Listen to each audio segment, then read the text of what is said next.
Fala galera, beleza? Começando mais um vídeo depois de 8 anos de experiência no mercado, mais ou menos 5 anos de consistência. Esse erro operacional é o que mais trava a consistência no mercado, sem dúvida nenhuma. É o que mais me atrapalhou, é o que mais atrapalha outros traders e eu vejo isso diariamente. Tenho contato com vários traders, analiso as operações de vários traders, dou conselhos operacionais para vários traders diariamente e eu vejo perceptivelmente o mesmo erro que me atrapalhava muito atrapalha todos os outros traders isso diariamente e é exatamente o que mais trava a consistência, o que mais faz com que você fique andando em círculo no desenvolvimento e não avance nesse desenvolvimento no mercado. Mas tem que ajustar. Se ajustar isso, começa a avançar.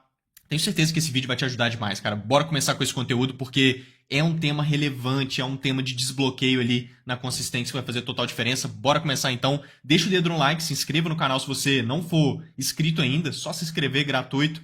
E clicar aqui no like, depois dá uma olhada no comentário fixado aqui embaixo. A gente tem um grupo no Telegram, esse grupo é gratuito. Entra lá no nosso grupo do Telegram, esteja conosco por lá. Tem vários conteúdos legais lá, estou sempre mandando vídeos exclusivos, conselhos operacionais. Nosso grupo do Telegram aqui no comentário fixado. Finalzinho do vídeo você dá uma olhada, bora começar aqui. Olha pessoal, qual que é o erro operacional devastador? O erro operacional que mais trava a consistência? Foi comigo assim, eu vejo que muita gente também é. Basicamente isso daqui, ó. O mercado, pessoal, ele cria configurações boas, e aí eu vou escrever aqui para vocês. Configurações boas dentro da sua técnica. O mercado faz bastante isso. Se você tem uma técnica boa, o mercado configura a sua técnica volta e meia, né? Não é toda hora, não é o tempo todo, mas ele cria boas configurações dentro da sua técnica frequentemente. Isso é uma boa técnica, né? Se sua técnica for muito escassa, quase nunca configura de jeito nenhum, aí talvez não seja uma técnica tão boa assim. Agora, se sua técnica configura o tempo todo, sistematicamente, sem parar, também talvez não seja uma técnica tão boa. Porque uma técnica boa de mercado é aquela que vai configurar, mas não vai configurar o tempo todo também. Porque se uma técnica configura 20 vezes uma entrada em um único ativo no mesmo dia, significa que é uma técnica muito rasa, que vai ter uma taxa de acerto muito baixa, que vai ter muito menos potencial. Porque ela configura o tempo todo para lá e para cá. Não tem como, não existe o santo graal, né? A técnica que configura absurdamente bem o tempo todo, várias vezes seguidas, no mesmo ativo todo dia, e todos andam bem, e é um ou outro, às vezes, que é stop. Não existe isso, né? A taxa de acerto vai ser alta? Não vai ser, porque ela configura demais. Agora, tem algumas técnicas que são raras, né?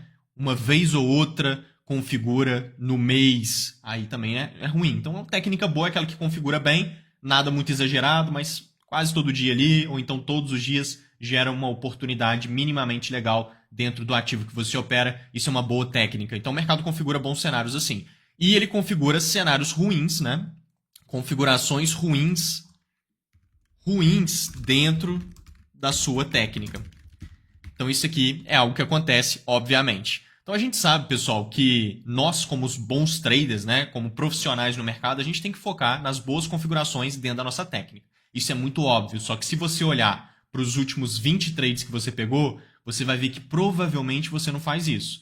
Um ponto principal, talvez você não tenha uma técnica clara. Você não tem clareza do que realmente gera uma entrada, de fato, boa dentro da sua técnica e o que não gera uma entrada boa dentro da sua técnica. Quando você faz alguma coisa e quando você não faz. Clareza do que fazer e quando fazer é essencial no mercado. Normalmente a gente não tem essa clareza. Esse é o primeiro ponto. O outro ponto, que independente de você ter essa clareza ou não, se você perceber das últimas 20 entradas que você fez em qualquer ativo que seja, você vai perceber que várias delas estão fora dessa técnica que você escolheu usar. Você vai ver que frequentemente você pega configurações que não estão bem desenvolvidas, está mal configurado, tem uma invalidade nítida, não é a técnica em si, é aquela outra técnica que semana passada você viu alguém que você acompanha ou começou a acompanhar, pegando um trade, explicando o trade, e aí parece que o mercado está fazendo aquela técnica que fulano de tal falou outro dia que eu vi, vou pegar isso aqui que vai que dá certo. E aí você pega, e daqui a pouco você vai ver, pega outra que você viu outra pessoa falando, vai que dá. E aí você fica tomando uns stops desnecessários, às vezes até acerta alguma coisa ou outra na sorte ali, mas fica num comportamento muito diverso, e comportamento diverso não gera consistência. O que gera consistência é comportamento repetitivo, consistência, repetição de comportamento, repetição de resultado. Então a gente precisa ter comportamentos mais sólidos porque a aleatoriedade do resultado do trader vem de um comportamento aleatório. Se o seu comportamento está mais previsível, mais consistente, o seu resultado fica mais previsível, mais consistente. Porque existe um controle comportamental ali. Só que o trader não tem isso, normalmente, tá? Principalmente nos primeiros anos de desenvolvimento, ele não tem isso. Não tem clareza do que representa uma entrada e do que não representa nada. Não tem um comportamento sólido e consistente. Na verdade, tem um comportamento extremamente aleatório que gera, naturalmente, resultados aleatórios. E resultado aleatório é o contrário de resultado consistente. Beleza? Então, esses pequenos entendimentos, por mais que sejam muito óbvios, a gente tem que ter clareza sobre eles, tem que entender isso daqui, porque se a gente for ver, por mais óbvio que seja, a gente não faz no dia a dia. A gente não faz isso no dia a dia, normalmente, pelo menos nos primeiros anos de mercado. Isso é um problema, né? Porque a gente fica rodando em círculo, é um grande problema para o desenvolvimento. Então, olha só, a gente tem que focar nas configurações que estão bem configuradas dentro da nossa técnica e não focar e não pegar, deixar de lado as configurações ruins. Até aí, tudo bem. Tem vários pontos aqui importantes, mas pontos óbvios. Qual que é o ponto aqui do vídeo, que não é esse? O ponto desse vídeo, que é o erro principal dos traders, é que configurações ruins às vezes andam bem. Vou até colocar em vermelho aqui assim, ó. Boom! Configurações ruins às vezes andam bem. Então, ó, configurações ruins às vezes andam bem. E as configurações boas, elas andam bem sempre? Não. Configurações boas às vezes geram stop. É isso que acontece. Então a gente tem configurações boas que às vezes stopam. Então a gente pega para cá e coloca configurações boas, só para ficar bem visual aqui para vocês. Para depois você poder tirar até um print aqui. Configurações boas às vezes stopa. Beleza? E aí o que acontece na prática? Porque no dia a dia você vai buscando se desenvolver no mercado. Todos nós aqui estamos numa constante busca por evolução no mercado. Uns às vezes mais desenvolvidos, outros um pouco mais no início da jornada. Não tem problema. Todo mundo buscando melhoria, todo mundo querendo evoluir. Então a gente chega num ponto que a gente entende que a gente tem que ter clareza do que representa uma entrada e a gente tem que focar nas boas configurações e deixar de lado esses movimentos ruins, essa aleatoriedade do comportamento, que foi o que eu falei com vocês aqui no início. A gente chega nesse entendimento uma hora ou outra, tá tudo bem.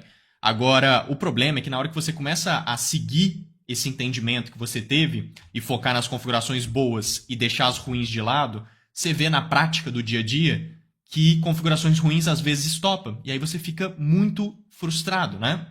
Você tem uma frustração ali, você tem às vezes até um descontrole comportamental, um descontrole psicológico, você toma um stop que você criou uma expectativa muito grande de que não seria stop, porque era uma configuração boa dentro da sua técnica. E aí às vezes por conta da expectativa de que o movimento vai andar bem, você sai do seu gerenciamento e aí começa a cometer outros erros operacionais, você criou uma expectativa, o movimento vai andar super bem, e aí você entra com mais do que deveria, monta uma posição maior do que deveria, arrisca no stop muito mais do que deveria, o mercado estopa porque configurações boas estopam eventualmente, porque toda técnica excelente de trade tem taxa de erro. Toda técnica excelente de trade tem taxa de erro, isso é padrão, tá? Então, uma técnica excelente vai ter uma boa taxa de acerto, mas existe a taxa de erro, porque nenhuma taxa de acerto é 100% em nenhuma técnica excelente do mercado. Então, se existe uma taxa de erro em qualquer técnica, a gente sabe que o stop às vezes vai acontecer e está tudo bem.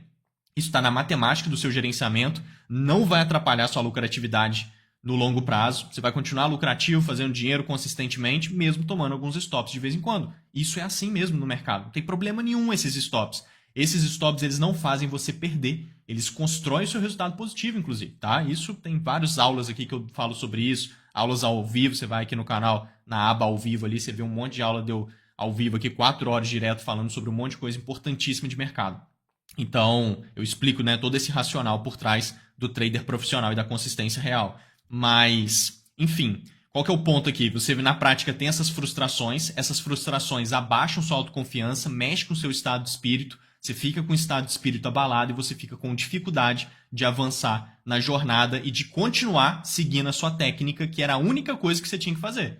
A única coisa que você tem que fazer depois de um stop tomado em cima de uma configuração boa dentro da sua técnica que você pegou é continuar pegando configurações boas quando o mercado configurar de novo daí para frente. Só que o trader fica frustrado porque ele criou a expectativa onde não era para criar, ele entrou com valores maiores do que deveria por conta dessa expectativa, o mercado quebrou a expectativa e tomou-lhe um stop gigante e saiu do gerenciamento e tudo mais, ele fica tentando recuperar esse stop por conta desse sentimento ruim que ele gerou, e aí ele toma 5, 10 stops seguidos por conta do descontrole comportamental, por conta da expectativa quebrada, e isso abaixa muito a autoconfiança e ele fica travado de seguir com excelência a sua técnica daí pra frente. Daí pra frente ele fica se auto-sabotando, tá?